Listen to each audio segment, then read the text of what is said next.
Generation Z classes में students को कितने रैंक्स में बांटा जाता है? हर जगह एक रैंकिंग होती है। आप लोग की रैंकिंग कैसी है? मैंने जब जापान का उस वक़्त देखा कि वहाँ पे कैसा है, कि वहाँ पे रोबोट्स किस हिसाब से मेरे अंदर में उसी वक़्त आया। तो आपको नहीं लगा ये इनिशियल स्टेज में आपके लिए कुछ लॉस होगा? क्योंकि स्टार्टिंग कंपनी को एज मैं बिजनेस माइंडेड बात करूँ यहाँ पे। तो hello guys, welcome to our news show. आज हमारे साथ है वापस शुभम एके जनरेशन जेड के फाउंडर। तो शुभम, कैसे हैं आप? जी, हम बहुत अच्छे हैं और बहुत अच्छा लग रहा है कि डेढ़ साल बाद वापस आपसे मिल कर के। हमें बहुत अच्छा लग रहा है। तो शुभम, आज तो हम लोग मेनली बात करने वाले हैं आपका जो फाउंडेशन है जनरेशन जेड, उसके बारे में। वो कितना ही ज़्यादा ग्रो कर चुका है, फैसिलिटीज, टेक, मॉडर्न स्टडी, अपना हिस्टोरिकल स्टडी, सब में आप कहीं ना कहीं ग्रो करे हैं पहले से बहुत ज़्यादा, जितना लाइक कोई सोचता नहीं है। तो आप थोड़ा एक क्विक इंट्रोडक्शन दे दीजिए। जी, तो जनरेशन ज़ेड क्लासेस जो है बेसिकली एक एडटेक इंस्टीट्यूट है और जनरेशन ज़ेड का मोटिव है कि स्टूडेंट को एजुकेशन के साथ-साथ टेक में भी जो है आगे बढ़ाया जाए। हम टेक्नोलॉजी प्लस एजुकेशन इन दोनों को साथ में लेकर के चलते हैं ताकि स्टूडेंट इन दोनों स्किल्स में मास्टर बन सके। बहुत अच्छा सोच है, बहुत अच्छा विजन है शुभम। बट अभी हमारे पास थोड़े से क्वेश्चंस हैं जो हमने निकाले हैं आपसे पूछने के लिए। तो हम एक के बारे में पूछेंगे, आप हुँ, उसमें हमें थोड़ा डिटेल्स बताइएगा। तो पहला क्वेश्चन आपके लिए आता है, ओके। जनरेशन जेड क्लासेस में स्टूडेंट्स को कितने रैंक्स में बांटा जाता है? हर जगह एक रैंकिंग होती है। आप लोग की रैंकिंग कैसी है? एक्चुअली जनरेशन ज़ेड क्लासेस में पहले जब आपसे हमारी लास्ट टाइम बात हुई थी, तो उस वक़्त जनरेशन ज़ेड क्लासेस में सिर्फ़ 2 रैंक थी, जिन्हें रैंकर्स एंड रेगुलर्स में बाँटा गया था। उसके बाद इस साल रैंक को 4 भाग में बाँटा गया और अब इस वक़्त करंट में जनरेशन ज़ेड क्लासेस में स्टूडेंट को टोटल 6 रैंक में बाँटा जाता है। टायर 1 से लेके टायर 6 के स्टूडेंट तक। टायर 6 मतलब कंपटीशन बहुत तगड़ा वाला है जी, क्योंकि मैंने सुना जितने ज्यादा रैंक हाँ, उतना ज्यादा कंपटीशन क्योंकि चलता है क्लोज। हाँ, कि स्टूडेंट्स जैसे-जैसे बढ़ते जाते हैं, तो उनको सेपरेट उनके क्वालिटीज़ और उनके स्किल्स के हिसाब से उन्हें बाँटना ज़रूरी होता है, ताकि पता चल सके कि 2 स्टूडेंट के बीच में कितना नॉलेज गैप है। तो यहाँ टोटल 6 रैंक्स हैं, एलीट से लेकर के आपका रूट तक। काफी यूनिक नेम है। तो अभी बढ़ते हैं हम दूसरे क्वेश्चन की तरफ। शुभम, 2025 2025 में स्टूडेंट्स के लिए जो रोबोटिक्स क्लासेस स्टार्ट की है, उसके बारे में थोड़ा कुछ बताइए। मोटिव क्या था एंड क्या विजन होगा, क्या सोचा होगा एंड कहाँ से इंस्पिरेशन अनॉल मिली? तो बात अगर इंस्पिरेशन का लिया जाए तो जो चाइना और जापान जैसे देश हैं, वहाँ के स्कूल्स में बच्चों को स्टार्टिंग से ही रोबोटिक्स और आर्टिफिशियल इंटेलिजेंस से करवाया जाता है। शायद यही वजह है कि वो आज इतने डेवलप्ड हो चुके हैं। और हमारा कोचिंग में ये इसी रीज़न से करवाया जा रहा है क्योंकि हमें पता है, आज इंडिया के 99% स्कूल्स में बच्चों को रोबोटिक्स और ये सब नहीं करवाया जाता है और शायद आने वाले कई सालों तक अभी भी इंडिया इस चीज़ में पीछे रहेगा। तो हमारा कोचिंग का मेन मोटिव है कि इन्हें अभी ही इतना कैपेबल बनाया जाए कि आने वाले टाइम में ये बाकी स्टूडेंट के कंपेयर में आगे रहे। इसलिए हम लोगों ने इस रोबोटिक प्रोग्राम को स्टार्ट किया कि हमारे स्टूडेंट बाकी स्टूडेंट से आगे जा सके और इस देश को आगे ले जा सके। मतलब बहुत ही आगे थिंकिंग है। चाइना, जापान, जहाँ आजकल के स्कूल यही हमारे नॉर्मल एंशियंट कॉपी पेपर में, उनके लिए तो भाई यूट्यूब से पढ़ रहे हो वो भी गलत है। वहाँ पे आप इतना आगे तक हुँ। विजन कर रहे हो, इट्स वेरी ग्रेट। मतलब कहीं से तो इंस्पिरेशन लिया होगा, किसी को देखा होगा इंडिया में करते हुए, कहीं बाहर करते हुए, या खुद एक दिन माइंड आया कि सो रहे हाँ, हैं, सपना में आया क्या? नहीं एक्चुअली मैं मतलब अ, वैसे ही यूट्यूब देख रहा था। आज से कुछ साल पहले का बात है। तो मैंने जब जापान का उस वक़्त देखा कि वहाँ पे कैसा है, कि वहाँ पे रोबोट्स किस हिसाब से मेरे अंदर में उसी वक़्त आया कि यार यहाँ पे ऐसा कैसे बन रहा है? आखिर यहाँ इतनी रोबोटिक्स इतनी एडवांस कैसे है? और यही वहाँ मेरा मेन इंस्पिरेशन था। एक्चुअली मेरा इंस्पिरेशन जो है, वो जापान ही है।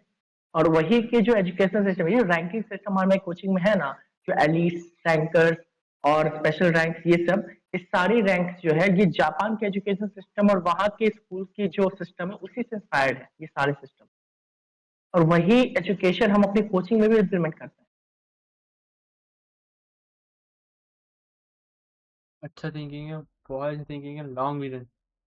तो इसी के साथ हम बढ़ते हैं अपने थर्ड क्वेश्चन की तरफ। इस वक्त आप अपने खुद की क्वेश्चन बैंक बनाते हो, मतलब बुक्स भी बनते, मैंने खुद देखी थी, आपने कुछ बुक्स लिखी थी, क्वेश्चन बैंक लिखी थी। तो ये बुक्स एज अ बिजनेस है या आपका आगे क्या प्लान है? लाइक कि अब आपको like as a teacher, as a student आप थे एक टाइम पे, आपको आइडिया है कि ये क्वेश्चंस पढ़ते हैं। जैसे एज अ मैं अपनी बात करूँ, 10th के हम्म, लिए लोग आर एस अग्रवाल बोल देते हैं, आर डी शर्मा बोल देते हैं, एनसीईआरटी।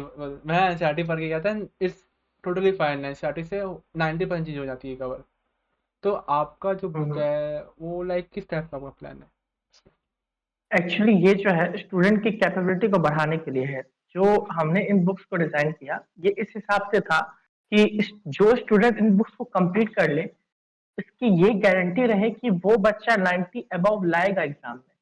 क्योंकि इन बुक्स में स्पेशली उन क्वेश्चंस को पिक किया गया है जो स्पेशली हार्ड है और एग्जाम पर्पस पे सबसे ज्यादा इंपॉर्टेंट है। इन दो टाइप के क्वेश्चंस को इसमें रखा गया। 432 के आसपास एक क्वेश्चन बैंक में क्वेश्चंस है जो स्टूडेंट की कैपेबिलिटी को एनहेंस करने के लिए ही है। यानी अगर कोई इन्हें सॉल्व कर लेता है तो एग्जाम्स के क्वेश्चन उसके लिए ज्यादा हार्ड नहीं होंगे।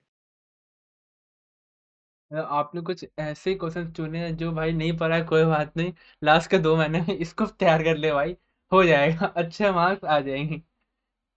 अच्छे मार्क्स आ जाएंगे, बट मेनली क्वेश्चन का मोटिव है कि स्टूडेंट की कैपेबिलिटी को बढ़ाना। ये क्वेश्चन मैं खुद बोलता हूँ, जो स्टूडेंट एग्जाम से 2 महीने पहले पढ़ते हो वो इसे मत लेना। जो स्टार्टिंग से कर रहे हो बस वही लेना, क्योंकि उनके लिए ये क्वेश्चन बैंक बेस्ट है जो स्टार्टिंग से पढ़ेंगे। क्योंकि इस पे जो क्वेश्चन है ये आपकी कैपेबिलिटी को बढ़ाएगा। लेकिन जो फाइनल के जो 2 महीने होते हैं, लास्ट के जो 2 महीने, इस साल भर कुछ नहीं पढ़ा, लास्ट में कुछ ऐसा मिल जाए, तो ये उनके लिए नहीं है। ये उनके लिए है जिन्हें मतलब टॉप लेवल में जाना है। तो मैं यहाँ पे अपने आप को करेक्ट करना चाहूँगा। जहाँ बहुत बड़े बड़े इंस्टीट्यूट में नाम नहीं लेना चाहूँगा, आप लोग जानते हो 2-3 बहुत उस्ताद बैठे हैं आजकल मार्केट में। वो लोग बोलते हैं भाई तुम ये बैच ज्वाइन कर लो, ये बैच 2 महीने में 90% है। जहाँ लोग इस पे फोकस कर रहे हैं मनी मेकिंग के लिए कि भाई जो नहीं पढ़ रहा है वो भी आ जाएगा, जो पढ़ रहा है वो भी आ जाएगा, उनका मालूम है एट टॉप कौन करेगा, उनका नाम कौन करेगा। तब भी वो जो मनी मेकिंग के लिए ये सब कर रहे हैं, आप वहाँ पे एक लॉन्ग विजन लेके चल रहे हैं बच्चों का फ्यूचर के लिए। तो आपको नहीं लगा कि इनिशियल स्टेज में आपके लिए कुछ लॉस होगा? क्योंकि स्टार्टिंग कंपनी को, अगर मैं बिजनेस माइंडेड बात करूँ यहाँ पे, स्टार्टिंग कंपनी को यहाँ पे मनी टर्म्स बहुत मैटर करता है, क्योंकि इन्वेस्टमेंट लगती है, बहुत कुछ लगता है। बट आप यहाँ पे उन सबको छोड़ के बच्चों का नॉलेज के लिए सोच रहे हो।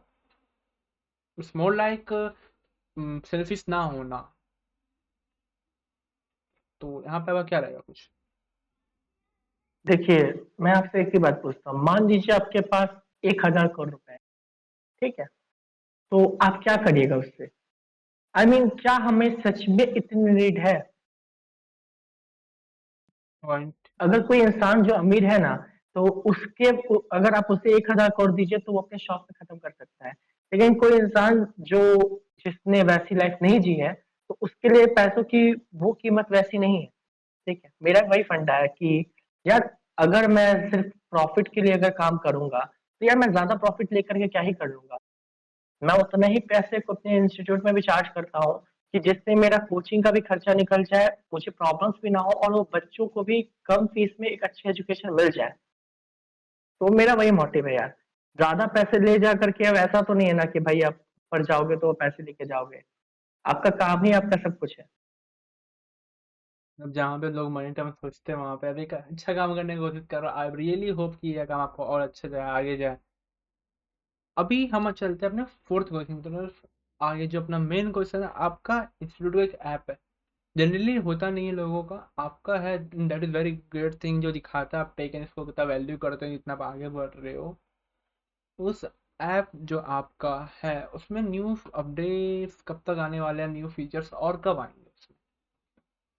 देखिए, हम लोग एक न्यू अपडेट पे वर्क कर रहे थे जो डिसाइड हुआ था कि इस साल के एंड तक आ जाएगा 2025 में। लेकिन कुछ रीजंस की वजह से, मतलब वही बात है कि फंड की वजह से हमें प्रॉब्लम्स बहुत ज्यादा फेस करने पड़ी है इस बार। कि फंड इतना ही ज्यादा इस साल हमारा कम हुआ कि इस साल के एंड तक लाना पॉसिबल नहीं है। तो मे बी नेक्स्ट ईयर के मार्च या अप्रैल तक में न्यू अपडेट आ जाएगा। और जो न्यू अपडेट है वो काफी इंसेन होने वाला है। मतलब काफी सारे चीजें जो ऐप में प्रॉब्लम्स आ रही थी, जैसे लॉगिन में काफी बार दिक्कत, क्योंकि लॉगिन प्रॉब्लम का रीजन ये है, यूजर्स जो है, जो वेबसाइट यूजर्स है वो बहुत ज्यादा है। इसी वजह से लॉगिन में बहुत सारे लोगों को दिक्कत आ रही थी। तो ये सारी चीजें फिक्स हो जाएंगी न्यू अपडेट में। और इसके साथ साथ बहुत सारे नए फीचर्स आने वाले हैं जो जितने गवर्नमेंट जॉब की तैयारी करने वाले हैं ना, उनके लिए तो इंसेन होने वाला है। क्योंकि करंट अफेयर्स भी ऐड हो जाएगा, साथ में रेगुलर टेस्ट ऐड होने वाला है, इसके अलावा बहुत सारी चीजें होने ये अपडेट में जो अपकमिंग अपडेट होगा 2026। मतलब गवर्नमेंट वालों को बहुत हेल्प मिलने वाली है, जो गवर्नमेंट की तैयारी करते हैं, करंट अफेयर्स इनका मेन चीज होता है। अभी इसी बात चलते हैं आगे नेक्स्ट क्वेश्चन की तरफ। इस वक्त आपकी कोचिंग में कौन कौन सी क्लासेस के स्टूडेंट्स और कौन कौन से बोर्ड की पढ़ाइयाँ होती हैं? लाइक क्लासेस आप कहाँ से कहाँ तक करते हो, एंड बोर्ड्स लाइक दो तीन बोर्ड्स होते हैं आई थिंक, है ना? टोटल अगर स्कूल बोर्ड की बात की जाए तो 58 है। टेक्निकली 58 है टोटल, हम्म। सभी को मिलाया जाए हम्म। तो। हमारे इंस्टीट्यूट में क्लास 1 से 12 तक के अब सारे सब्जेक्ट्स की तैयारी करवाई जाती है। सारे सब्जेक्ट्स में मेरा तो सारा नहीं, मेरा कहने का मतलब है भाई math science social science Hindi English, इसके अलावा कुछ और स्पेशल सब्जेक्ट वो भी करवाया जाता है। बात आपने कहा बोर्ड्स का, तो मेन हमारा इंस्टीट्यूट जो है जहाँ अभी मेन जो ब्रांच है वहाँ पे Jharkhand board, Bihar board, West Bengal board, CBSE board, ICSE board, ये कुछ बोर्ड्स हैं जिनका तैयारी हम लोग फिलहाल करवा रहे हैं। मेन जो हम लोग का सेंटर है वहाँ पे। इसके अलावा अगर आप ऐसे बात करते हैं एग्जाम्स की, तो एप्लीकेशन का बात करेगा तो 1600 एग्जाम्स की प्रिपरेशन करवाते हैं। जो 1600 एग्जाम्स हैं 1600, जो आप हमें हमारी वेबसाइट में अच्छे से चेक कर सकते हो उन्हें, तो उनकी प्रिपरेशन हमारा इंस्टीट्यूट करवाता है। तो मतलब काफी सारे बोर्ड्स होते हैं, मतलब इतना तो बोर्ड्स में सोचा भी नहीं था कि होते होंगे, बोला तीन चार बोर्ड होते होंगे, एक स्टेट होता होगा, एक सीबीएसई आईसीएसई। ये तो काफी सारे नहीं नहीं बोर्ड्स जो आप बोल रहे हैं। तो इनमें से आप काफी सारे बोर्ड्स कवर भी करते हैं मोस्टली। तो मेरे अकॉर्डिंग आपकी जो अपना इंस्टीट्यूट है, आपका जो मेन है ब्रांच है नॉल है, हर देखो ऑलमोस्ट मेन बेसिक पढ़ाई तो ऑलमोस्ट सबका करने का ही मैच करता होगा एक लेवल का। बट बहुत में ऊपर नीचे भी होते होंगे किसी में, जैसे फॉर एग्जाम्पल मैं बताऊँ तो आईसीएसई में कुछ ज़्यादा ही पढ़ा देते हैं 10th ही में, 11 12 का, एंड सीबीएसई में थोड़ा वो कम करते हैं, फिर 12 11 12 का बहुत हैवी हो जाता है सीबीएसई में, लेकिन आईसीएसई में हल्का लाइट रहता है क्योंकि वो पहले मेकअप कर लेते हैं। तो उसके अकॉर्डिंग आप लोग एक पर्सनलाइज टीचर रखते हो, या आपके टीचर ऐसे ट्रेन रहते हैं जो कर लेंगे मैनेज? नहीं, देखिए अब हर बोर्ड के लिए अलग टीचर्स रहते हैं, क्योंकि अगर कोई टीचर सीबीएसई का है, अब मैं उससे बोलूंगा कि आप जाके आईसीएसई को पढ़ाओ तो ये पॉसिबल नहीं। तो सीबीएसई के लिए, स्टेट बोर्ड के लिए और आईसीएसई के लिए इन सबके अलग टीचर्स रहते हैं। और बात रहा बिहार बोर्ड का, तो ज्यादातर बिहार बोर्ड और झारखंड बोर्ड का मैं देखता हूँ। मतलब 9th 10th का और 8th क्लास का, ये तीन क्लासेस का ज्यादातर मैं ही देखता हूँ, बिहार झारखंड और बिहार बोर्ड। ओके, सही है, मतलब बहुत सारे टीचर्स हैं एंड बहुत सारे बच्चे पढ़ रहे हैं इनसे।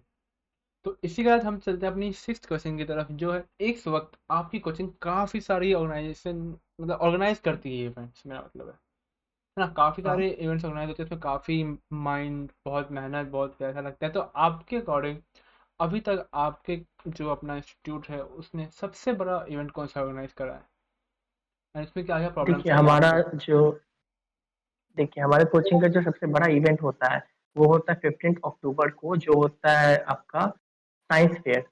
तो सबसे ज्यादा दिक्कत हमें उसमें ही होती है, सबसे बेस्ट भी वही है, क्योंकि उसमें स्टूडेंट्स को जो है अपनी अपनी क्रिएटिविटी दिखानी, साइंस प्रोजेक्ट बनाने में। और फिर प्रॉब्लम ये आती है कि कुछ कुछ स्टूडेंट इतना ही खतरनाक चीज बना के ले आते हैं कि वो थोड़ा क्लास में प्रॉब्लम हो जाता है। लास्ट ईयर जो हुआ था उसमें किसी बच्चे ने तोप बनाया था तो वो फट गया था क्लास में। किसी ने वॉल्केनो बनाया था तो उसने पूरा क्लास में ही ऐसा धुआं किया, क्लास में ही वो जल गया। तो थोड़ा रिस्की हो जाता है। इसके अलावा एक बच्चे ने फायर डिटेक्टर का एक चीज बनाई थी, ठीक है, मेरे को एग्जैक्टली याद नहीं है, बट वेंटिलेशन का काम करती थी। उस चीज ने जब मतलब आग जलाया, उस मशीन ने ही आग मतलब कि पकड़ लिया। तो एक बात है कि बच्चों ने इतनी क्रिएटिविटी दिखाई, लेकिन स्टिल रिस्की हो जाता है। इसलिए इस साल जो है हम लोग ये जो होने वाला है इसे बाहर ही करने वाले हैं। क्लास में कर लास्ट टाइम जो हुआ तो उसमें काफी प्रॉब्लम्स हुई थी, मतलब फेल हुए थे मैक्सिमम बच्चों के एक्सपेरिमेंट, जिन्होंने कुछ न्यू ट्राई किया था। तो इस साल ऐसा ना हो, इसीलिए हम लोगों ने स्पेशली उन लोगों को बहुत सारे किट्स भी ला के दिए हैं और अभी से तैयारी स्टार्ट करा दी है कि इस साल ऐसी कोई घटना ना हो जाए पहले की तरह। अब फेल होना तो बड़ी बात नहीं, कुछ न्यू ट्राई कर रहे हो तो फेल होंगे ही। But the main thing is उन्होंने ट्राई करा है and वो कुछ अलग ही बम बना दिए बैठ के। But still it's try the try, अच्छा बात है। हाँ, तो अभी हम कहीं भी जाए, बच्चों को फील्ड में रहे या बड़े को फील्ड में, सब कुछ ना कुछ एक कॉम्पिटिटर रखते हैं। तो आपके अकॉर्डिंग आपका सबसे बड़ा कॉम्पिटिटर क्या है? एक्चुअली हम जो है किसी को कॉम्पिटिटर नहीं मानते हैं, क्योंकि अभी हमें नहीं लगता है कि हम इस हिसाब से रेडी हैं कि हम किसी को कॉम्पिटिटर माने।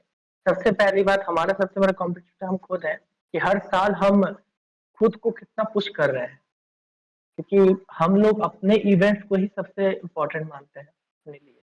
क्योंकि अगर अगले साल हम लोगों ने जितनी चीजें की थी, इस साल अगर हम उसको नहीं तोड़ पाए या उससे आगे नहीं जा पाए, तो फिर तो सबसे बेहतर है कि दूसरों को कंपटीशन में मत सोचो, पहले खुद को देखो कि आप खुद से बेहतर हो पा रहे हो या नहीं। पहले खुद को हरा दो, दूसरे अपने आप ही आगे पीछे हो ही जाते हैं। बहुत अच्छा सोच है ये आपका। बहुत लोग दूसरे का देख के जेलस होके आगे नहीं बढ़ पाते, और आपने खुद को ही बनाना है कि मैं जो पहले था मैं उससे अच्छा बनूंगा। ये काफी चीज अच्छी बात है। तो अभी हम इसके साथ चलते हैं अपनी एट्थ क्वेश्चन की तरफ, जो है आप और आपका कोचिंग आज गूगल तक में आ गया है ना। लाइक मैं सर्च मारता हूँ जनरेशन जेड क्लासेस, मेरे भाई का कोचिंग है, वहाँ पे गूगल में दिखता है फाउंडर कौन है, आपका वेबसाइट ऐप सब कुछ दिखता है एक नया एक लाइन से। तो आपका आगे का एम क्या है? मेरा एम ये है कि मैं अपने शहर को, जो मेरा पाकुड़ शहर है, मैं चाहता हूँ कि इसे एजुकेशन के मामले में आगे लेके जाना। मेरा जो शहर है पाकुड़, ये ऑलरेडी फेमस है यहाँ के पत्थर की वजह से, यहाँ के जो खदान है उसकी वजह से। मैं चाहता हूँ कि ये शहर जो है, ये एजुकेशन की वजह से भी जाना है, और ये शहर से मतलब टैलेंटेड लोग निकले, ये शहर टैलेंट को निकाले, टैलेंट खुद क्रिएट करे, मेरे को यही चाहिए। मतलब एक टैलेंट का फाउंडेशन बन जाए पाकुर, कि भाई यहाँ एक मतलब हब। भाई यहाँ से तो ये निकलता है, यहाँ से तो ये निकलता है ना। बहुत ही हाँ। अच्छा सोच है, इसलिए आप बहुत अच्छे से विजन भी लेके चल रहे हो। टेक रोबोटिक्स मतलब नहीं देखते आजकल के स्कूल, नहीं ध्यान देते उनको, तो वो बुक दे दो 90% आ गया बोर्ड पे चबा दो वही है, फंडा वही है मेनली। तो आप काफी अच्छा सोच रहे हो आगे। तो इसी के साथ हम अपने चलते हैं नेक्स्ट क्वेश्चन की तरफ। हम्म, आपकी कोचिंग जो स्मार्ट क्लासेस करवाती है, उनके नोट्स, हर कोचिंग के अपने नोट्स होते हैं। कोई कोचिंग कहीं और रहा, हम्म, कोई कोचिंग कहीं भी हो यार, यहाँ मेरे यहाँ का कोचिंग हो, आपके यहाँ का कोचिंग हो, या मेरे का कोचिंग हो, हम्म, सबके नोट्स मैटर करते हैं, क्योंकि सबका टीचर एक अपने अकॉर्डिंग पढ़ाते हैं, सबका एक यूनिक स्टाइल होता है पढ़ाने का। कोई स्मार्ट ही बच्चे पे हम्म। फोकस करता है, कोई सारे बच्चों पे फोकस करता है। तो आप मेरे को थोड़ा बताओ, नोट्स आप हर बच्चे के अकॉर्डिंग बनाते हो, जो ये कहीं ना कहीं पॉसिबल नहीं है, but you can like categorise की फास्ट लर्नर, थोड़ा स्लो लर्नर, जो गलत बात नहीं है, बिकॉज वो उनके हाथ में भी नहीं होता है, वो जैसे रेज होते हैं, वो जैसे बॉर्न होते हैं, उस पर डिपेंड करता है। तो इसमें बच्चों की इवन तो गलती नहीं होती है फास्ट एंड स्लो लर्नर में, मेरे अकॉर्डिंग जहाँ तक मुझे आइडिया है। तो आप मेरे को थोड़ा हम्म। सा आइडिया दिए, एंड नोट्स आप कैसे क्या करते हैं वो बताएं। देखिए, नोट्स एक्चुअली हमारे पास जो मेन है वो एक ही हम लोगों ने बना के रखा हुआ है, ठीक है। उस नोट्स के अकॉर्डिंग उस नोट्स को बनाया ऐसा गया है कि कोई भी उस नोट्स को सिर्फ पढ़ करके कर ले कंप्लीट, इस लेवल का इजी और सिंपल बना के रखा है। अब जैसा आपकी बात था कि अगर कोई स्लो लर्नर है उसके लिए क्या, तो जैसा मैंने बताया रैंकिंग सिस्टम, ये रैंकिंग सिस्टम सिर्फ स्टूडेंट को बांटने के लिए नहीं, उनको तैयार करने के लिए भी है। मतलब हमें जब पता रहता है कि कोई एक क्लास में एक टीचर है, हम लोग पे जैसे मानता हूँ मैं किसी क्लास में पढ़ाने गया, वहां पे मुझे पता है कि रेगुलर स्टूडेंट्स के साथ साथ एक रैंक है एक्चुअली रेगुलर। तो रेगुलर रैंक वो रैंक है जो कि एवरेज स्टूडेंट को दी जाती है। हम्म, अगर मैं देखता हूँ कि यार इस क्लास में रेगुलर के साथ साथ रूट के भी और साथ में स्टीम के भी कुछ स्टूडेंट्स हैं, तो इसका मतलब है कि मुझे उन पर ज्यादा ध्यान दे देना, यानी कि जब मैं पढ़ाता हूँ उसी वक्त मैं ध्यान दे देता हूँ या टीचर ध्यान देते हैं उन बच्चों पे कि यार वो पहले समझे या नहीं समझे, तो उसी वक्त ध्यान दिया जाता है। यानी कि नोट्स चेंज नहीं करते, स्टूडेंट को उतना कैपेबल बनाते हैं हम कि वो उस नोट्स के लेवल में आ जाए। मतलब काफी आप लोग इजीएस्ट नोट्स रखते हो कि मैं पढ़ूँ तो मुझे समझ में आ जाए है ना, हाँ। इतना इजी रहता है। तो इसी के साथ हम आगे चलते हैं। नोट्स के बाद क्या आता है? आप नोट्स कर रहे हो, पढ़ाई कर रहे हो, एडटेक कर रहे हो, बट अब आती है बात अपने ब्रांचेस को आगे फैलाने की, पाकुड़ से निकल के और लोगों को एडुकेशन देने की। तो इस वक्त जनरेशन जो खुद के एडुकेशन सिस्टम से चल रही है ना, जनरेशन जो है खुद के एडुकेशन आप बनेंगे, टेक रोबोटिक्स आपका एक खुद का वो मेथड है, वो किसी और का नहीं उठा कर आ रहे हो, क्योंकि सब नोट्स एंड ऑल पे चल रहे हैं, आपका एक खुद का मेथड स्टडी का। तो आप अपने ब्रांचेस को आने वाले टाइम पर कहाँ कहाँ फैलाना चाहते हैं? आगे का क्या विजन है आपको इस जनरेशन जेड को लेके? देखिए, अगर बात नॉर्थ में किया जाए तो नॉर्थ में काफी सारे लोग हमारे इंस्टीट्यूट के बारे में जानते हैं, लेकिन प्रॉब्लम आ जाती है इंडिया में ही। अगर देखें तो साउथ का जो एरिया है, वहाँ पे थोड़ा नहीं, बहुत ज़्यादा समस्या है। हमारे स्टूडेंट जो यूज़र बेस है वो भी वहाँ काफ़ी मतलब कम टाइप में है। तो हमारा सबसे, अगर इंडिया में बात किया जाए तो साउथ में अपने ब्रांचेस को फैलाना है, और नॉर्थ में भी अगर बात किया जाए तो महाराष्ट्र जो है उस एरिया में थोड़ा-सा हम लोग को नीड है। और अगर मेनली देखा जाए तो हम लोग का ऑब्जेक्टिव है कि इंडिया के बाहर भी अब ब्रांचेस किया जाए। अब इंडिया के बाहर इस जो सिस्टम है उसको इम्प्लीमेंट किया जाए, लेकिन पहले जो इंडिया के मेन जो स्टेट्स हैं, जो सिटीज़ हैं, पहले वहाँ पे एक्सपेंड करना है। मतलब इंडिया में जो मेनली नॉर्थ एंड ऑल है, पहले वहाँ पे एक्सपेंड, फिर और से जगह आप लोग का प्लान एक्सपेंड होने का। तो काफी सही चीज है। आज जनरेशन जेड के पास खुद का अपना ऐप है प्ले स्टोर में पढ़ाने के लिए। लाखों में स्टूडेंट्स हैं जो उनके वेबसाइट को रोज विजिट करते हैं।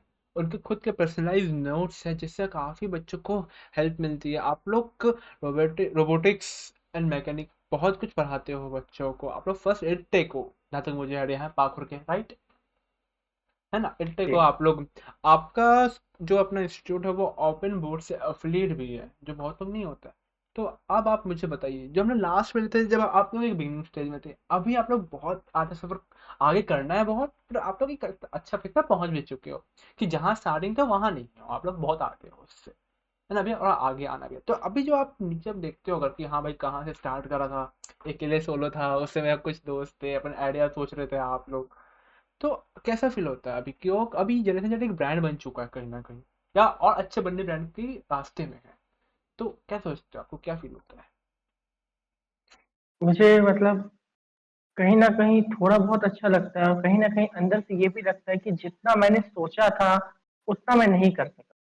क्योंकि मैंने जो सोचा था वो कुछ और ही था, वो इससे कहीं ज़्यादा था, और जितना चाहते थे उतना नहीं कर सके। जैसा मैंने कहा, मैंने प्रॉमिस किया था 2025 में मैं अपना अगला अपडेट दूँगा।